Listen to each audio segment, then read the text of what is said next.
Hello, everybody. Nick Tiro here. Let's talk about iteration or loops. Loops are the third leg of our three-legged stool of programming. And the first one is sequence, doing something step by step by step. The next one is decision, and now we're into iteration or into loops. When we look at loops, generally speaking, there's two types of loops. One is what's called a definite loop, and the other is called an indefinite loop. Now, and in this video, we're going to concentrate on the definite loop. And what a definite loop is the loop is going to be determined, or how many iterations, how many times through that loop is going to be determined by a predetermined situation. Now, that doesn't mean it's hard coded.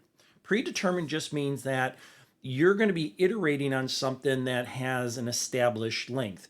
Let's say, for example, you're iterating through a list of students and there's 20 students to that list. Well, there's going to be 20 iterations there. Let's say you're looping through all the students in a school. Again, that's a definite list of how many. So it's not a predetermined. So we wouldn't hard code our program, loop through something 20 times. We would say, okay, loop through something based upon a predetermined situation versus an indefinite loop. But an indefinite loop is based upon some kind of condition. Did you press a button? Did you reach the end of a very, very large file?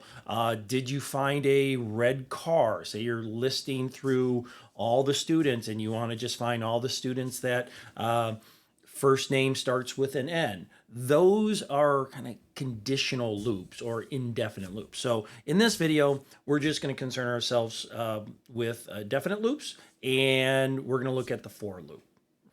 All right, let's take a look at my screen here. And let's go through a couple definite loops. And in Java, we do definite loops with the for loop. Now, remember what a definite loop is from a couple minutes ago. I said it's the number of iterations that we can do through the loop is easily computable by the program, right? It's not fixed by us, right? Now, let's do a quick demonstration here. And to save a little time, I'm going to do a direct copy and paste from another machine, right? So clean some things up here. All right, so we have the main class, and then we have the main method, and I created a string called Nicholas A. DeTiro, and I created a string called name, and I populated with the value of Nicholas A. DeTiro. That value, or how many iterations, is easily computable by just basically taking the length. So we could use the length method to find the length, and that's going to basically tell the computer, maybe not us, but it's going to tell the computer, the program, that iterate that number of times. Now, we're going to use the for loop. So we have for, and then the first thing we're going to do is we're going to create an integer. We're going to create an integer called I. Since it's an indice and we're not going to use it throughout the program, it doesn't really have any definition except, it's the number of times you're iterating through. We're going to keep it fairly simple. And we're going to initiate it with a 0. So we created a variable inside the for loop called I, and we initiate it with a 0 because that's the first indice. Remember, it drives you nuts, but that first indice is a 0. And then it's going to go through all the way up to the last indice, which is really length minus 1. But don't worry about that yet. So the for loop says, okay, and here's really how many times we're going to go through the loop. How many times we're going to go through this loop, or the iteration count. Now, it's a little tricky here. It basically says, find me the length and go through the loop as long as I is less than the length, right? So this is reading as long as I, that integer we created here, is less than the length. Now think about that. If we look at Nicholas A. DeTiro, 1, 2, 3, 4, 5, 6, 7, 8, 9, 10, 11, 12, 13, 14, 15, 16, 17, 18, 19. So as long as I is less than 19, we're in good shape, but we're starting at 0. So the number that's going to be less than 19 is going to be 18. 0, 1, 2, 3, 4. Do you understand that? I know it's can be very confusing at times, but we're starting our counting at 0 and going up to that 18th indice, which is the length is 19. But trust me, you just got to keep thinking about it over and over. We're starting counting at 0, where the length is 19, but since we're counting from 0, we go up to 18th. And that's why as we're going to go through this loop until, as long as I is less than the length. If I do less than or equal to the length, I would get into trouble there, because then it's going to start at 0 and then go to 19, and we'd go past the indices. And all I'm going to do here is print out each character. You remember this from the book here. Print the character at this particular indice. Now, if I run this and give it a second, and then I type in, I didn't have to type in any information, it went through it. Every one of them just kind of printed out. You're going to see this a lot, not just in the book, but the book is just going to reiterate this, no pun intended, reiterate this and reiterate this. You start with some variable that's going to basically count through the loop. You're going to give it how many iterations you're going to go through. And this one is as long as I is less than the length. And since I is starting at 0, stop when you get to 18. Now, could we start at I at 1? Of course, but we would miss that first indice. So we don't start I in this particular case. And this just means every time you go through the loop, increment the I variable.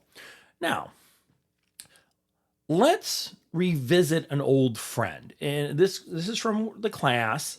And again, I'm going to do a little bit of cutting and pasting magic here, and I'm going to kind of revisit an old friend. And that old friend was the telemarketer, not the entire telemarketing program, but basically, let me clear this. Basically, all I'm concerned about is massaging the phone number, taking the phone number from whatever format we had, and basically stripping out all that other nonsense. All right. So we did it this way, and then let's run this. Let's go back to our old friend here. And if I give it a phone number,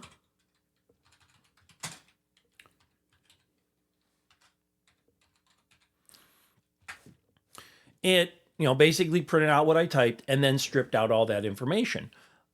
But what would happen, I said in the class and in the other videos, I said, what would happen if the number of things we need to strip out gets more and more and more?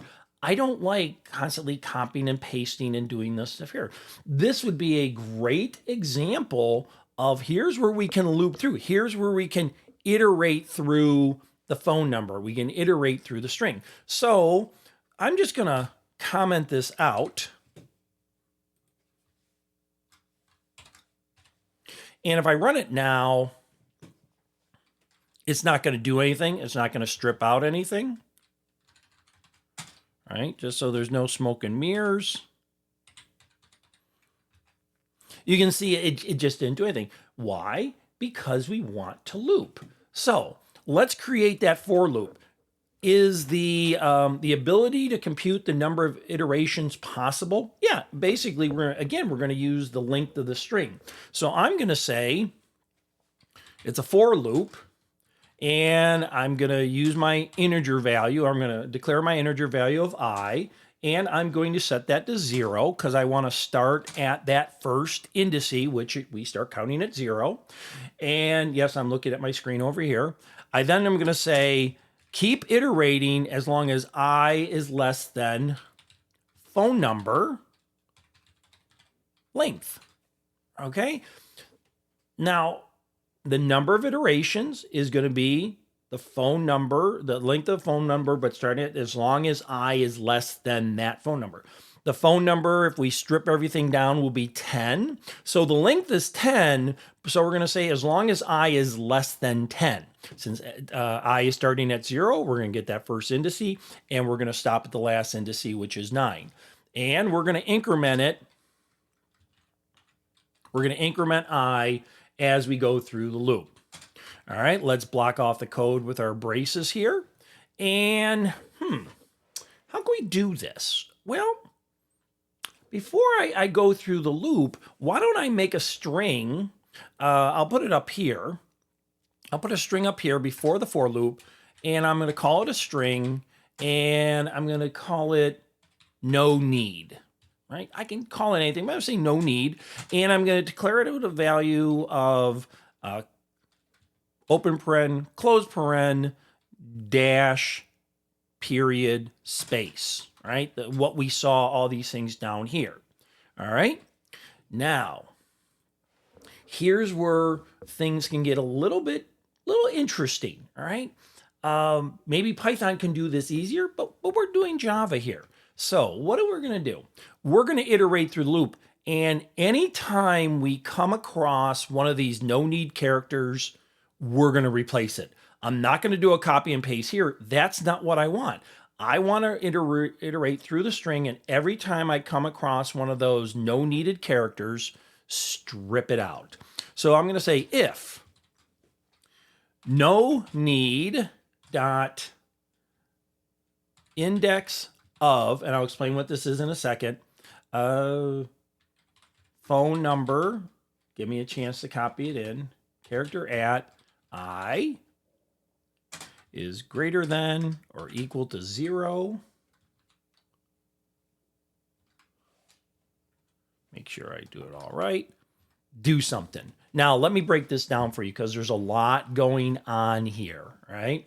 There is a tremendous amount of going on here. First of all, this is the string. No need is the string. No need is the string. That's here. And it's saying that find me the index. That's what index of. It's a method that finds the index of a character in a string. Well, this is the character. I basically go out and grab whatever character at 0, and then I say if, and it'll return a numeric value if it finds it. If it doesn't find that character in the string, it's going to return a -1. I'll repeat that. This index of, it goes out and it looks for a character in a string. If it doesn't find that character in a string, it returns a -1. Why? Because let's say it found it at the first indice, that would be a 0. Let's say it found it at the last one. For this particular case, it would be 9. But if it doesn't find anything, then it's going to be a -1. So what I'm saying here is, if you find one of these characters in this string, so let's say I pull off the 0 indice, which is an open paren, and I'm going to say, find me the open paren, say this I is 0, find me the open paren that is in no need. And sure enough, it would be at 0. So it'd say, yeah, I found it. I found it in this no need string. What do I do there? Well, then we go back to, we go back to our old friend, right? And what was our old friend from down here? We say phone number is going to be equal to phone number dot replace. And what are we replacing?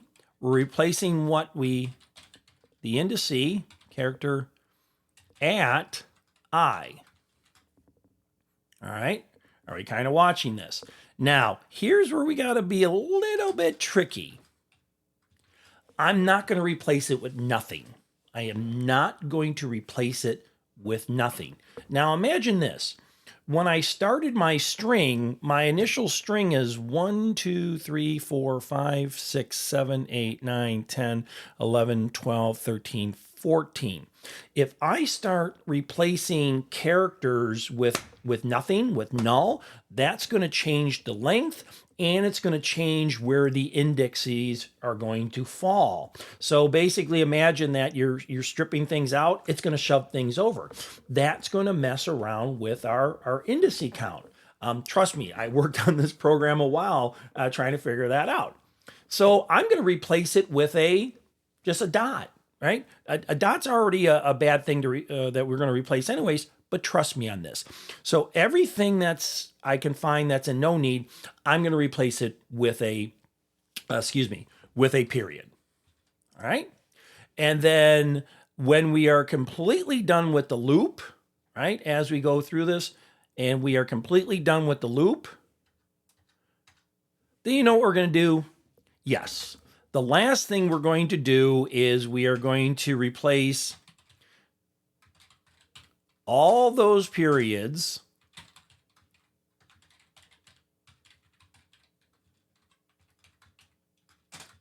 now we will get rid of them. All right. I know there's a lot there, right? We talked about how many iterations. Up here, find the index, if it exists, of the character if it's in no need. If it's in no need, it needs to be replaced. If it's not in here, return a -1. We don't have to do anything. And then if we have to do anything, we replace that character. Hopefully I typed everything out correctly. We replace that character with another character, something that we can strip out later. I decided on a period because I know I'm going to strip that out anyways. And so let's see. I'm going to go here, and just before we strip out that last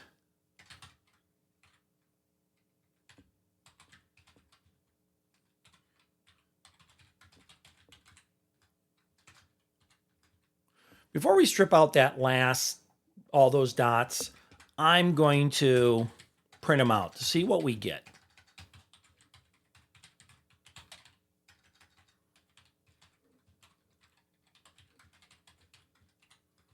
All right, so print out the phone number right after we type it, strip that stuff out, print out the phone number, but stripping it out, we're really replacing everything with period. Then we replace all those periods or those dots with blanks, and now we go. Remember, we're replacing items with something because if we replace them with nothing, it's going to throw the length off. It's going to throw our indices off. These are things that you just have to practice and come across. Now, let's run this and hope I typed everything in correctly. I'm going to get rid of the screen, clear the screen. Let me run this. All right, sorry for that big giant cut there. I basically had a bunch of little typos in there. My parentheses weren't lining up. I didn't really change anything drastic, just my parentheses weren't lining up. I had things all over the place, so I apologize for that big giant cut. But let's run this program now. And when I run it,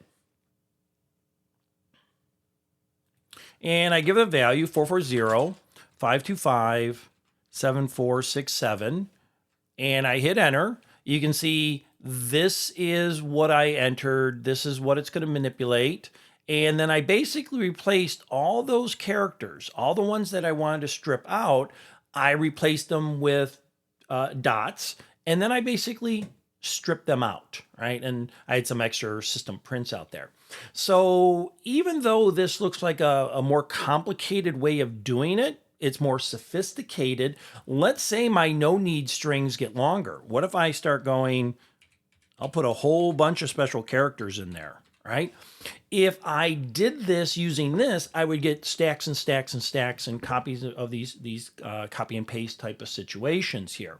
And I don't want that. I want to have a nice, clean, no need, and I can just feed that. Now, let me get rid of that. I know we don't need it anymore. I now have a nice, clean phone number. So I'm going to clean this up a little bit. I have a nice, clean phone number. We massage the data. Can we iterate through sections? Absolutely. We've been iterating through the entire phone number. What if I just want the exchange. Let's say I just want to iterate through the exchange. So what I can do here is down here, I'm going to have another for loop, right? And this one's going to be slightly different. I'm going to say for. I'm going to use my integer I again. That seems to be like the standard. And instead of setting it at 0, all right, I'm going to calculate and I say I want my exchange. And basically, exchange is going to start at the third indice. So I'm going to start here. So I'm going to do start at 3, all right, and keep going as long as I is less than, we want 3, 4, 5, less than 6. All right. And we're going to increment I there. What I'm doing here is yes, I know I'm hard coding, but I'm just kind of show you there's a lot of things you can do with this. I'm basically saying start the indice at 3. How did I figure out 3? Because I looked at the phone number and we have 4 is at indice 0, 4, the next 4 is at 1, the 0 is at 2, the exchange starts at 3. We want indices 3, 4, and 5, so we stop at 6. And all I'm going to do here is I'm going to do a system out print, and I'm going to say phone number, make sure I have everything right there, phone number dot care at I, right? Just print those characters, right? Just print those next 3 characters. Now, let's run this. Give it the phone number, 440 525 7467. Run it, and you can see what I have here. I have the phone number, and then I have the exchange, what I'm looking for.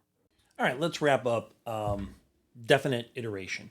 Key term is you're only going to go through the number of iterations. It's predetermined. It's not hard-coded necessarily, but you have a predetermined amount of iterations. So if you're going through the entire string or list when we get into list, or maybe you're looking at 4 or 5 given elements there. Iteration is a fairly shorter chapter. I want to point that out because even though it's one of the most important parts of programming, it is a very short chapter because there's just not a lot of detail to it. We understand that we're going to be doing something over and over and over again. We may do it twice, or we may do it 2,000 times, or we may do it until we reach a certain condition. So that being said, let's go out and learn something.